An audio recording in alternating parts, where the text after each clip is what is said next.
ile nyumba. Your neighbor cannot come to claim inheritance from your home. Hello? Bwana Yesu asifiwe? And so because we are born again and we are born in the family of God, that gives us right to inherit God, to receive what God has for us. Hello? The Bible says in the book of Romans, I think must be chapter 8, that we have received the Spirit of God through which we call him Abba Father. Which means the reason why we got born again, and God has stamped our salvation by giving us his Spirit so that we can have a relationship. We can have an identity. We can have a way of connecting to God. And that means everything that God has belongs to us. Hello? Number two, that is number one, that God is very generous and everything that God has belongs to us. After all, does God need cars? Does God drive vehicles? Does God live in buildings? Bwana Yesu asifiwe. But and number two, when we pray, we Christians, we are very good at making prayers. We can pray at the whole night. We can pray. We can believe God for things. Bwana Yesu asifiwe. But the challenge comes when it comes to us receiving from God. If I am to give you something, then you have to do something for you to receive. Mom. If your neighbor is sleeping, you wake them up for me. Bwana asifiwe. I think they are meditating upon the word so much. So if I am to give you something, then you have to. So you have to stretch. There is your part to do. So we are very good at praying, but we have limitations when it comes to stretching our hands to receive. And that's why sometimes, even before we received, even before God gave you, you are out of the presence. And when he was coming to give, he didn't find you there. So we have to build capacity so that we can be able to receive that which is our inheritance as the children of God. We have to know how to receive. Bwana asifiwe. We have to be taught. We have to understand that prayer is not one way. Prayer is not when you come to God and tell him, Father, I acknowledge you are God, and I know that you are my Father, and I present 1, 2, and 3 needs before you. And before God even answered you, you are out of the place. The next time you will appear before him is when you are coming with another shopping list. Isn't that what we do? Bwana asifiwe. No wonder sometimes even God was so ready to give us, even when we were so ready to receive, we don't seem like we receive that which, the inheritance, the plans, the prayers, the answers to our prayers. So we need to learn how we receive things from God, because God on his side, he is very ready. I don't think God is unfair that he has children and he has no plans for them. The Bible says if we men are wicked, kama sisi wanadamu ni wenye dhambi, lakini tunajua kupatia watoto wetu vitu vizuri, how much more God? Bwana asifiwe. But it is our responsibility to place ourselves to be at a place where we can receive the things God is giving us. Hallelujah. The Bible says in the book of 2 Kings, chapter number 4. 2 Kings, chapter number 4. For those of us who are writing, for those of us who came with their Bibles, either physical copies or hard copies or soft copies, 2 Kings is between Genesis and Revelation. Amen. The Bible says in the book of 2 Kings, chapter number 4, and from verse 1 to 7. Are we there? Encourage me. Are we there? Yes. The Bible says, a certain woman of the wives of the sons of the prophets cried out to Elisha, saying, your servant, my husband, is dead. And you know that your servant feared the Lord. And the creditor is coming to take away my 2 sons to be his slaves. Verse 2. So Elisha said to her, what shall I do for you? What do you have? Tell me, what do you have in the house? And she said, your maidservant has nothing in the house but a jar of oil. Verse 3. Then he said, go, borrow vessels from everywhere, from all your neighbors, and vessels. Do not gather just a few. Verse 4. And when you have come in, You shall shut the door behind you and your sons, then pour it unto all the vessels, and set them aside the full ones. And the full ones. 5. So she went from him and shut the door behind her and her sons, who brought the vessels to her, and she poured it out. Now it came to pass, when the vessels were full, that she said to her son, bring me another vessel. And he said to her, there is not another vessel. So the oil ceased. Verse 7. And she came and told the man of God, and he said, go, sell the oil and pay your debt, and you and your sons will live on the rest. Bwana Yesu asifiwe. I said I want us to see the word of God under the title, Building Capacity to Receive from God. And this is a story that we know. Hii ni parable ama ni history ambayo tunajua. That this woman, the prophet Elisha, she met the prophet Elisha. She went crying to the prophet and told the prophet that, my husband, who is your servant, is dead. Bwana Yesu asifiwe. Hello. And she went on to describe to Elisha. And she told him, your servant Elisha was a good man. But regardless of his goodness, he died leaving the family with a chunk of debt that his sons were being auctioned. Meaning they had taken everything to pay the debt, and now they were going for the sons. Bwana Yesu asifiwe sana. Hello? Now, do you see the irony of this story? Do you see it? Ya kwamba, on one side, the woman is giving a testimony about the husband. That the husband was a good man.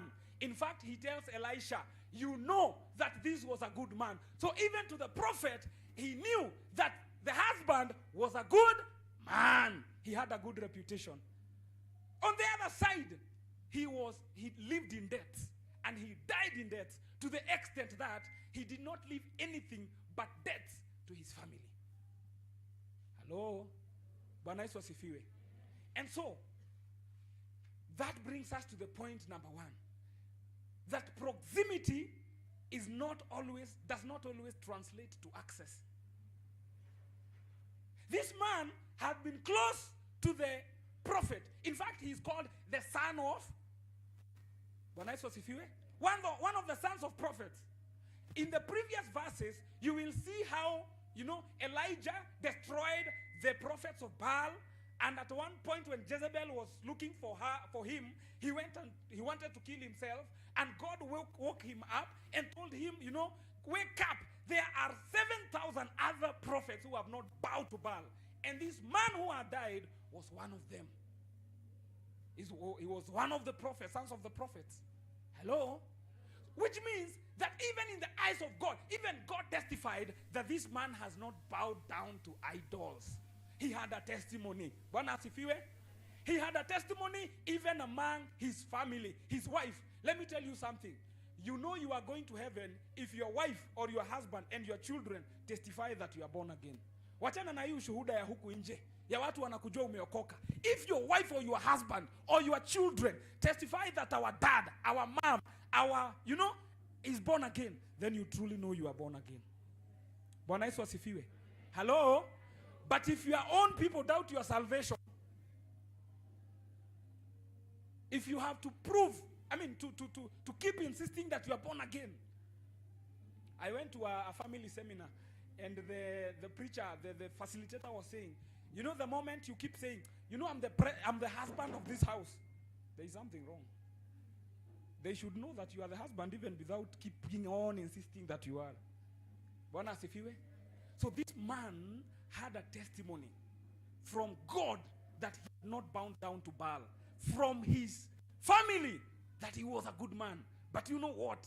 That never guaranteed wealth. That never guaranteed success. That never guaranteed that he would receive everything. There are some of us who have been born again for many years. I got born again in the year 2005. Look at your neighbor and ask them, where were you in 2005? Hello? Bwana Yesu asifiwe. But you know what? I cannot keep on speaking about the years that I have been in salvation as a qualification for anything that I am to receive from God. Why? Because proximity does not guarantee access. There are some people who, we are very close to the apostle, and we think because we are very close, then that guarantees. Let me tell you something. Sometimes proximity breeds contempt. Sometimes you are so close to someone, you start seeing their mistakes. And the moment you start watching about their mistakes, then you lose the power to receive that which we are to receive from them. Because at the core of life, we are all human. But let me tell you, sometimes we tell ourselves, we are all born again, we are equal. Yes, we are equal as the children of God, but graces are not equal. Bwana Yesu asifiwe. Hallelujah. And so it is the grace that you respect, that is the grace that you receive. So sometimes when you are too close, we cannot comfort ourselves and encourage ourselves that I've been born again for 10 years, that I've been serving for 15 years, that qualifies me. Let me tell you, there is something bigger than that. This man had been close to the prophet. He was a son of the prophet. He was, he had served faithfully. He had a good testimony. But still, he missed out. Because proximity does not guarantee that there is going to be access. And so for us who are serving, for us who are, at our places of work, because we are very close to the boss, hallelujah, we need to trust God for wisdom so that we cannot, the proximity does not, bring content that we fail to receive. We fail to benefit. We fail to take advantage. Hallelujah. Proximity should give us the advantage, and the humility that God has placed us there. The Bible says in the book of Philippians that, God, Jesus did not consider it robbery to say that I am equal to God. Do you know what that means? It means that Jesus never thought that I am robbing God by saying that I am God. And God was not threatened because Jesus thought that he's God. But the Bible says that he humbled himself. Hallelujah. Bwana Yesu asifiwe. Sometimes you go, someone sends you using his name. Enda useme ni mimi nimekutuma hapo. Na ukienda huko unapewa kazi. But you start abusing that because ulitumwa na so and so. You start misbehaving because you are sent by so and so. Isn't that what happens? Because there is nothing that can be done to you. Proximity should give you, should be a point of humility so that you can be able to receive that which you have been given to access. Bwana Yesu asifiwe. And so the more the Lord is lifting us, the more the Lord is taking us close to authority, the more the Lord is placing us in high places, the more humble we should become so that, we can be able to receive. We can be able, sometimes titles can be deceiving, especially to us human beings. Hello?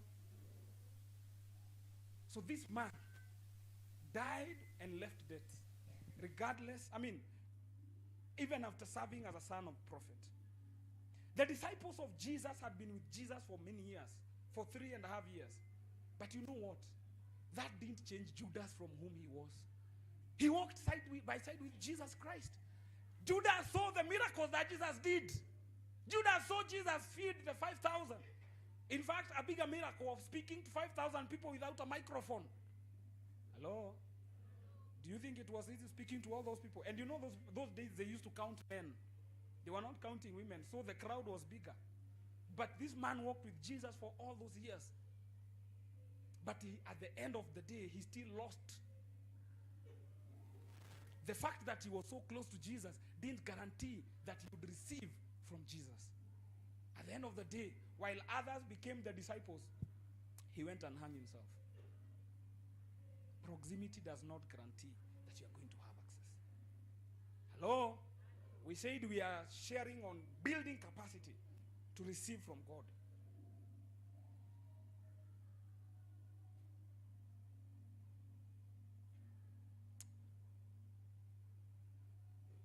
The Bible says in the book of 2 Peter chapter 1 and verse 5.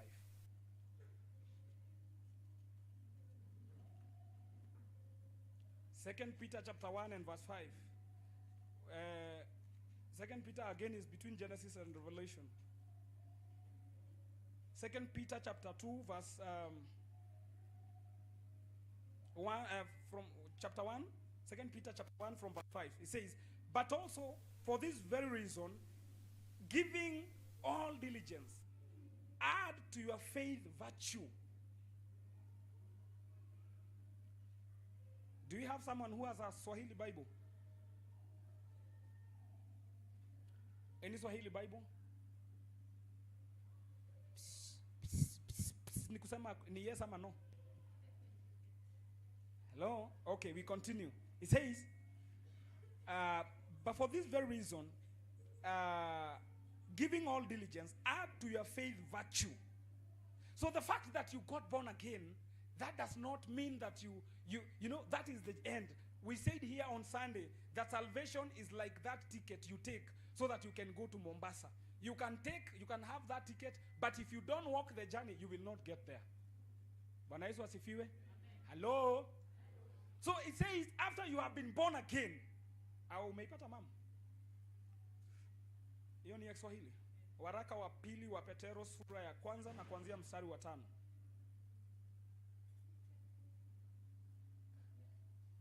From verse 5. Please come here. I'm trying to do this because there are words we cannot interpret in Kiswahili. Waraka wa pili wa Petero kwanza 5. Nyinyi nanyi zida wana. Nyinyi nanyi. Haleluya. Amen. Naam. Na kwa sababu hiyo mkajitahidi sana kwa upande wenu katika imani yenu. Tieni na wema, na katika wema wenu maarifa. Amen. Bwana asifiwe. This is a scripture. Hii ni scripture haya ni maandiko ambayo yameelekezwa kwa walokole. This scripture is directed to the brethren. Wameambiwa ya kwamba mutie bidii, mjitahidi ili kwa ile imani ambayo ulipata wakati ambapo uliokoka, imesema uongeze nini? Uongeze wema. Na kutoka kwa wema uongeze nini? Maarifa. It says you add to your faith virtue. And from virtue you add knowledge. And from knowledge you add self-control. Self-control you add perseverance. Perseverance you add godliness. Godliness you add brotherly kindness. Brotherly kindness you add love. Bwana asifiwe. So the fact that you are born again, that is a good start for you. But let me tell you that that is a journey that you have started, that you have to add value to it. Bwana asifiwe. Hallelujah. So it is not just enough to say that I am born again. I am close to God. I am serving in church. I am doing this and this. I have been born again for this number of years. There are things that you need to work on. Bwana asifiwe. Hallelujah. And you realize these are some of the fruits of the Holy Spirit. And fruits don't come like, you know, fruits grow. They take time. Bwana Yesu asifiwe. And you know, if a tree is not attended to, kama hautapalilia mti, kama hautaufanyia kazi, hautazaa matunda. Na kwa hivyo ndio tupate yale matunda, kuna kazi ambayo inastahili kufanyiwa deliberately. Bwana asifiwe. We have to be deliberate about adding knowledge. We have to be deliberate kuongeza uzuri. We have to be deliberate, you know, to add brotherly love to the salvation that we received. Hallelujah. Otherwise, there are people who have faith. Don't you know about terrorists? They kill in the name of God because they have faith, but they don't have virtue. They don't have brotherly kindness. Bwana asifiwe. When you are born again and you have faith and you lack these virtues, then you turn your salvation into a weapon. Hello? If you are born again and there is no knowledge, you become something we call a sycophant. You know, you're just going to heaven, but you do not have the knowledge that will guide you to receive that which God has for you. You will not have the authority to walk on earth as God would have desired you to. Bwana asifiwe. So it is upon you. Yes, we receive the salvation, but there is something that we need to do. There is work on my end. There is work on your end. Hallelujah. Proximity does not guarantee access. Number 2,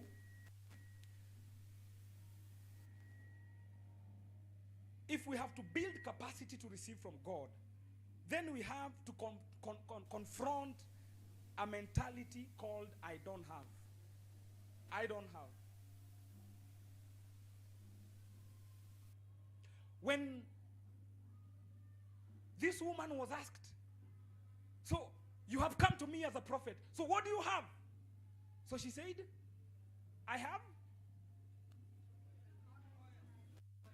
First of all, he said, I have nothing but. Hello? Watu wa pale nyuma, Bwana asifiwe. Wanaweza wasitufanye tu hivi. Hallelujah. Amen. Amen. Thank you so much.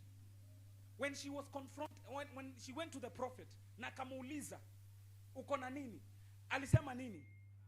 Sina chochote bali a jar of oil. She just remembered that, I have nothing. Okay, I have just little something, which I don't think it is going to be helpful anyway. I am very sure she said that as a by the way. Bwana asifiwe. If we have to receive, if we have to build capacity to receive, we have to acknowledge that God does not always come with new formulas. He will use what you already have, expand it, bless it, increase it, and use it to turn it to your blessing. If we are waiting, sometimes we'll miss out because we are waiting for someone or something or, something external to come so that our fortunes can change. But let me tell you something. If God is to increase and expand us, if we have to receive everything that God has for us, then we have to ensure that we have something that we can tell God, I have come into your presence with this one. Hallelujah. Amen. Let me tell you, for as long as God has called you, then the vision of God for your life will always be bigger than your current financial status. Always. Do you know why? Because God does not look at your pocket when he is giving you a vision. He calls you so that you can trust him along the journey so that he can be the provision for the vision. And so if God has called you, if God has given you a burden to educate the less fortunate, if God has given you a burden to reach out to the lost, if God has given you some work, then he will not benchmark with your family financial sources. So the vision of God over your life will always be bigger than your financial status. Bwana Yesu asifiwe. Hallelujah. And so, when God called Moses, and he was there, and there was that magnificent event that took place, the burning bush, and God was giving Moses instructions, and he sent him, and he's asking Moses is giving all the excuses like we do, why we should not serve, why I should not do this, why I should not be sent, why I feel inferior, why I feel someone else is much better than me. I feel I'm not equipped. I feel I am insufficient. I feel unqualified. Can I tell you something? When God gives us an assignment, and in this life you will realize you will never be ready for anything, especially a vision that God has given you. And sometimes a vision doesn't have to be a vision where you woke up and you had a clear vision, this is the direction. It is those burdens that God put in your heart to bless someone, to encourage someone, to share love. Hallelujah. And so God does not wait for you to be ready. Moses tried to give excuses. I am this, I am weak, I am a stammerer, as though it is not God created him. But with God, for as long as you are willing, for as long as you are available, for as long as you are obedient, he will perfect you as you walk with him. When Peter, one of the disciples, started walking with Jesus, the Bible says, Jesus told Peter, that man used to walk with a sheath and a sword. See your panga, sword. I don't know whether you have ever seen a sword. Sword, a Jewish sword. Yes, ninafuata Yesu na nimeona akona miracles. I have a testimony that he has angels. But you know what? We are not too sure. Hello? And Jesus walked with him. He never rebuked him. Even when he was being arrested and he cut someone's ear, and he told him, you guy, my guy, rudisha hiyo kitu bana. Time haijafika. So he never told him to throw it away. Bwana Yesu asifiwe. But this is the same Peter, after the Holy Spirit had come, he gave a testimony of Jesus Christ. And the Bible says, how many souls came to Jesus? 3,000 men got born again. Because he was available. God perfected him as he walked with him. Bwana Yesu asifiwe. So we need to, stop seeing ourselves as weak, seeing ourselves as insufficient, seeing ourselves as unequipped. Because as long as we are available, then God will perfect us as we get along. Bwana asifiwe. Sometimes we think, oh, there should be a better person. So and so is a better person than me. So and so is more learned. So and so is more eloquent. So and so is more perfected. Let me tell you something. As long as you are available, as long as you are obedient, God will perfect you as you walk with him. And so we have to stop telling ourselves, I am insufficient. Gideon was called by God. And he was trusted to deliver the children of Israel as a judge. And he went before God and told God, you know what? Are you even sure I am the one you are referring to? Have you ever been pointed to by some, call me that one? And then they are looking behind and, they are not sure I'm the one. Ni kama Mungu umekosea. I am not sure. Hello? Most of the time, because you feel, I have this weakness. I have this challenge. There's a better person. God will not wait until you are ready. He will perfect us as we continue.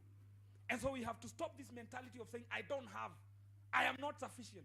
I am not enough. Because for as long as you are not moving, you are not obedient, then you are not going to see the will of God unfold in your life, and the ways of God unfold in your life, and the things that God has for you as reward for service. Bwana asifiwe. Hallelujah. The Bible says that to Moses, to the children of Israel, God showed them his miracles. But to Moses, the Bible says God showed him his ways. So for as long as they remained children, for as long as they did not mature up, the Bible says that an heir, for as long as they are children, they are like slaves. So for as long as they remained there, they used to see miracles of God. They used to see the provision of God. But let me ask you, when will we stop going to God, to ask and to receive, and now to start walking and partnering with God and hearing from God, and so we receive the burden and the things that God has for other people as we move. It is only when we tell ourselves, it is me that God has called me, and though I feel insufficient, and though I feel I'm not equipped, I will obey, I will move, I will start with what I have. Bwana asifiwe. God is asking, what do you have?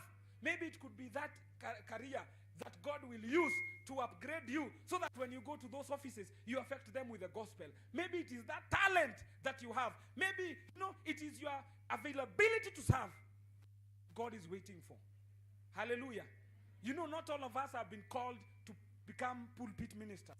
Some of us have been called into the business world.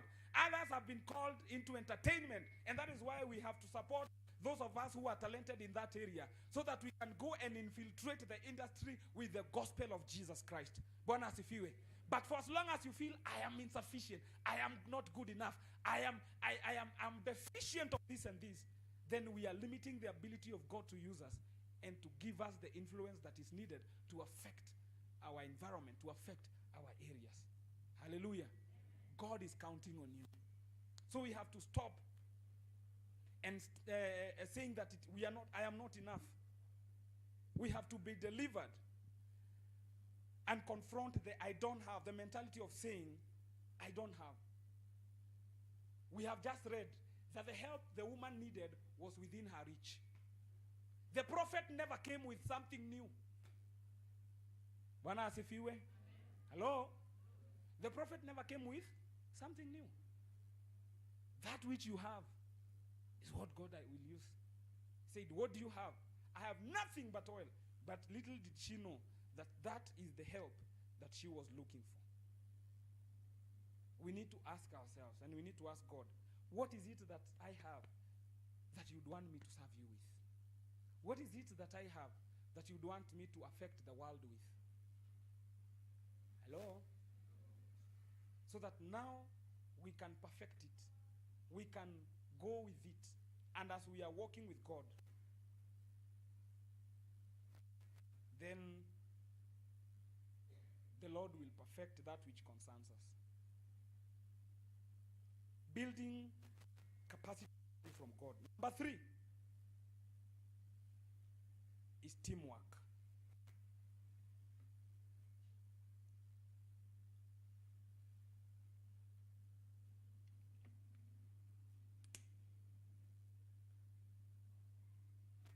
Bwana Yesu asifiwe.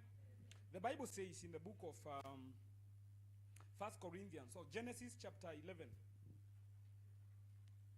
Someone open Genesis chapter 11 from verse 5, and another person to open 1 Corinthians chapter 12 from verse 2. We are trusting God that we will be having projectors so that we can project the scriptures as we move. So kama Mungu atakuguza utununulie TV kubwa kuliko hii, so that we can project the scriptures and the songs, so that we can be able to move together. Amen. That amen is very low. Is it because I have said we uguzwe na hautaki? Amen.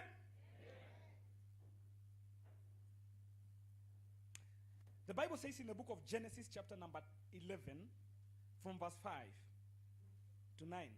It says, "But the Lord came down to see the city and the tower which the sons of men had built. And the Lord says, Indeed, these people are one, and they all have one language. And this is what they have begun to, this is what they begin to do. Now, nothing that they propose to do will be withheld from them." Can you imagine? This is a testimony that God was giving about men who are united, who are working as a team. He said, he saw that these people had come together to do a project. And he said, because they are one and they are even speaking one language. Did you notice what God says at that last?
You are born.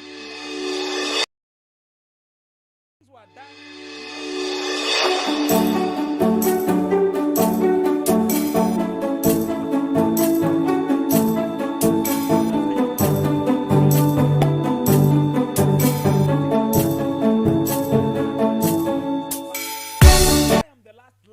defense, and this menace and everything that is happening will not happen to my generation going forward.